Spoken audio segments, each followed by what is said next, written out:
Hey guys, welcome to episode 3 of the Daily Diesel Show. I'm going to stick with that just for those of you who care. We're going to roll with that for now. The Daily Diesel Show. Today I'm probably going to maybe expand a little more on what the purpose of this is. The purpose of this show specifically. I know we have a lot of following on our normal podcast, and I want to talk more about why I'm doing this daily show, and I'm also going to cover the topics of the the show from yesterday, which apparently struck a chord with quite a number of people, and there was a lot of controversy, which is the opposite of what I'm going for. Like quite literally the opposite of what this is for. So in case I didn't explain it well enough last time, the entire purpose of this show is that I want to, because I get to see both sides.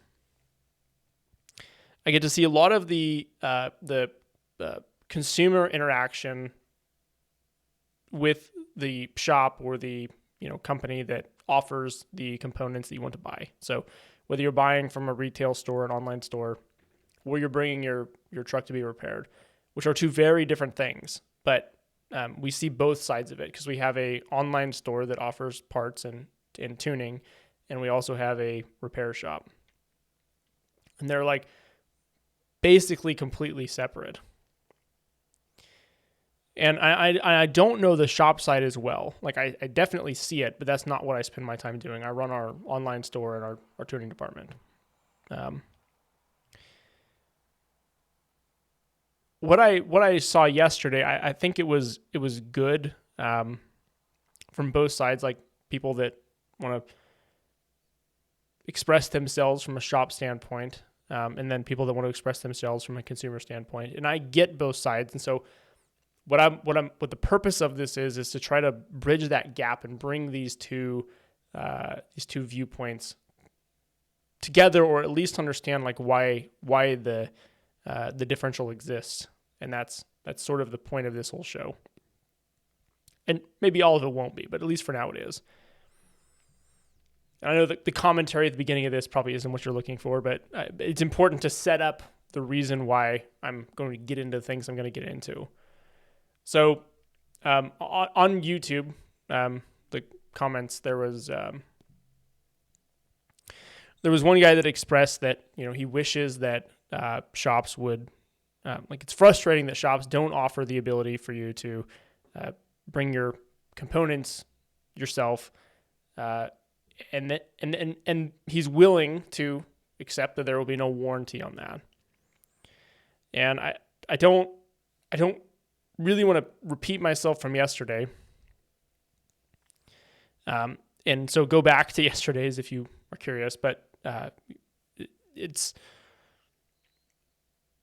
not as simple as just deciding not to warranty those parts. It really isn't. It's much more complicated than that. But I do want to address that because I understand that. Like if you have done your research, which is fantastic, you know what parts you want to be in your truck, which is fantastic, and the point that this person specifically made was and was adamant about, and which is why I'm bringing it up, that two things. One, he knows what he wants to buy. He doesn't necessarily trust the shop that he's going to be able to supply the proper components, especially the ones that he decided based on his research to buy, which is a fantastic thing to do. Do your research first. Absolutely. But he missed the point of like what I'm trying to say here of like why shops don't. I'm not saying that no shop will. I'm not saying that no shop will let you bring your own parts. Matter of fact, there's times that we let people bring their own parts, even though we have a very strict policy that we don't. And the reason for that is usually somewhat like a personal like relationship with the person that we're dealing with or whatever, which ultimately has nothing to do with the relationship. It's an understanding of what's expected. And I think that's mainly what's missed is like it's very hard to make money as a repair shop.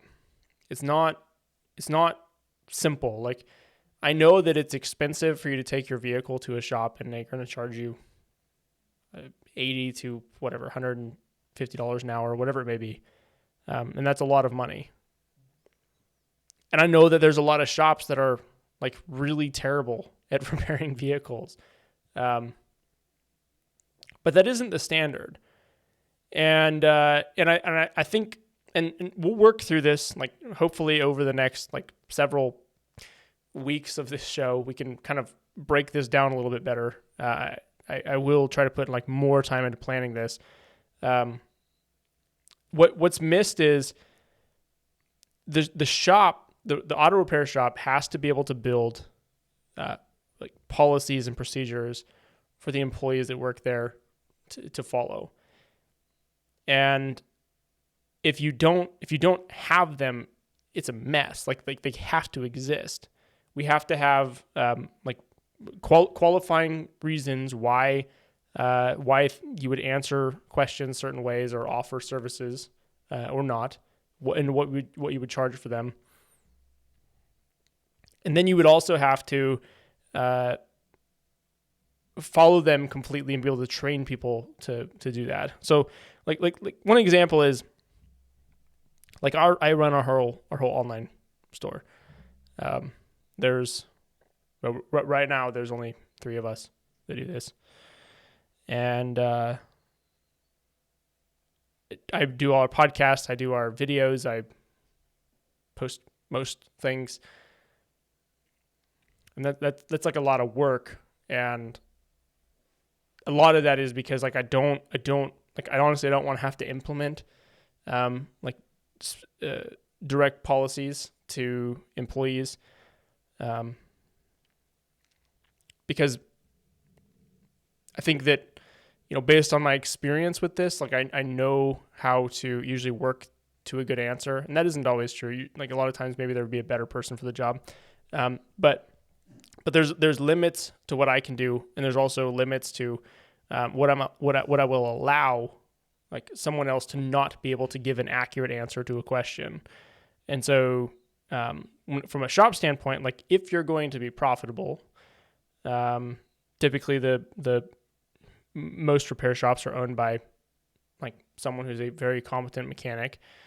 And then the difficult part is not that they're not a good mechanic, it's that you have to operate your business profitably to be able to pay your employees well, hopefully. And there's more than just paying your employees. Like if you're going to take on the stress of running a business, like I think if you're going to be good at it and you're going to put the work in, that you should also like reap the rewards of that and have a higher income. So when it comes to a shop like installing components, and I'm sorry we're kind of rabbit trailing there. When it comes to a shop installing components and what they would accept or not accept from you, I'm perfectly fine if a shop decides they want to install them. And in the case of this one person on the YouTube comments, I understand if you are perfectly reasonable and you if you and your shop that you're working with come to an agreement of what will and will not be offered. Warranty time, like if a component fails, whose responsibility is it? Like if you want to discuss all of that, which is not simple, and then that's fine. Like I fully respect shops doing that, and I want to say too, I 100% reject the other comments that we've seen from people that say people that want to bring their own parts are stupid, or people that want to bring their own parts are the worst customers. That is not true. Like you can't just make a blanket statement like that. And that's the bridge that I'm trying, like the gap I'm trying to create a bridge over here. Shops can't just hate their customers, and customers can't just hate their shops. Like you're both wrong here. And that's what I'm getting at. And I'm not telling you you're wrong so you can be mad and leave more shitty comments. What I'm saying is, let's look at this, how we can fix this. So in this customer's case right here, like we, if you find a shop that has a way of like reasonably agreeing on the components that you want to bring will be installed and what's going to be offered afterwards, that's fine. That's fantastic. And I hope you can find shops that'll do that. But what I'm saying is, from a policy standpoint, we have to hire people who aren't the ultimate decision makers to fill roles. Like, I'm sure all of you have a job. Some of you may own companies. Some of you may work for companies. But ultimately, most people work for companies and they aren't self-employed. If you're work for a company, like also maybe reflect on your position. Maybe this is a good thing to look at. Reflect on your position and what you accept as responsibility from that position. Like, there has to be policies in place that are fundamentally built on the company's ability to continue to exist. And you can argue over whether a company should continue to exist or not if you don't like them. That's something different. But ultimately, like, a company needs to be profitable to exist, and hopefully very profitable with good owners who see a future in it and can pay employees well, which is what gives you your job. By the way, also gives the business owner their job too. It's like, it is important. It doesn't do much good for you to say, I want to purchase like aftermarket parts, bring them to you to install, or OEM parts, bring them to you to install. But I don't want to pay you for the parts if your business model is set, and most shops are on the fact that outside of the warranty thing I mentioned, they're set on the fact that you need to be able to make money on the labor, which is expensive, and the parts. Like I said, this is another discussion. It's not easy to make money in a repair shop. If you want that company to exist, to offer you that service where you can pay them to install parts for you, then you need to be prepared to pay for it. And you need to be prepared that, like, they have to have policies that are put in place to make it so that they can afford to exist. Some of that is because of components, and some of that is you can't just like policies are written or understood. Like, a lot of small shops don't like specifically have written policies. And you should, by the way, you should have them, and you should understand them and the reason for they exist. But those policies don't exist based on exceptions. So, like, I'm glad that you like are capable of coming to an agreement of, I will have my parts installed and I understand the responsibility is on me afterwards. But a lot of people don't, and even if it's explained ahead of time, and I'm saying this because I've seen this a lot, even if it's explained ahead of time, a lot of people will agree until there's a problem, and then they will be upset. And that's what a shop needs to avoid. Like, a myriad of bad reviews or, upset people because of things that, like, even you agreed on ahead of time, not going the way that the customer wanted is a problem. And so it's really important to see a lot of this from both sides, and that's what I'm trying to explain here. It's the shop's responsibility to be very clear, like, in setting expectations. Like you should really, really look, if you own a repair shop or a performance shop, it should look very closely, consistently, and all the time at how you're representing your expectations, or what the expectation of your customer should be, because that's important. And it's really important as the consumer to go into any shop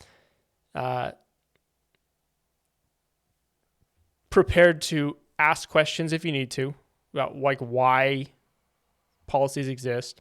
And you may not always get a good answer because you're talking to an employee. You're not talking to the person who necessarily made those rules. And be prepared to leave if you don't like the answer. Which doesn't mean, turning around and, writing a bad review because you thought somebody's customer service was bad because they denied you service. Like this, it's very complex, and I don't know how to get through it yet, which is the whole purpose of this. And if you hate it, then don't listen. That's fine. I want to figure it out, though. it's very complex when you're talking about like two completely different perspectives. And like, I think I can see both sides here. I will say I will give a shout out to Dennis Schroeder. I don't know how to say his name, of Strictly Diesel. He wrote quite the commentary. He made very good, valid points that I appreciated on our YouTube channel in the last video. He did a great job, and if you know, I'm sure you'll watch this, who I'm talking about, that was upset about the ideas that shops don't just let you bring your own parts. I genuinely and honestly would love if you would call me, record it or not, and just have a conversation, because it's very hard when we're breaking down like kind of complex things and we're sort of not talking about like the actual thing we're arguing about. I would love to just like have a conversation, because that may go further than trying to reply, via video here. But it's important that we all get on the same page, because ultimately, yes, there's shitty shops, and yes, there are shitty people who go to shops. Cool, we can all agree on that. I sort of don't agree with that. Like, I think that like there is a way to communicate with everyone, and I don't have the answer to it. But ultimately, if nothing else, if what we can do is we can kind of bring everyone up to common ground, then that would be ideal. And that's what I'm looking for. And I'm going to keep doing this until either every side hates me, or until we start making progress. But that's today's show. Sorry we didn't cover anything new, but we're going to do this every day. So we'll make progress. If you guys have questions, send them to media, media, at 1023diesel.com. I will keep sharing these videos, and we'll keep sharing these podcasts. And hopefully, eventually at some point, we can find common ground. I appreciate you guys listening.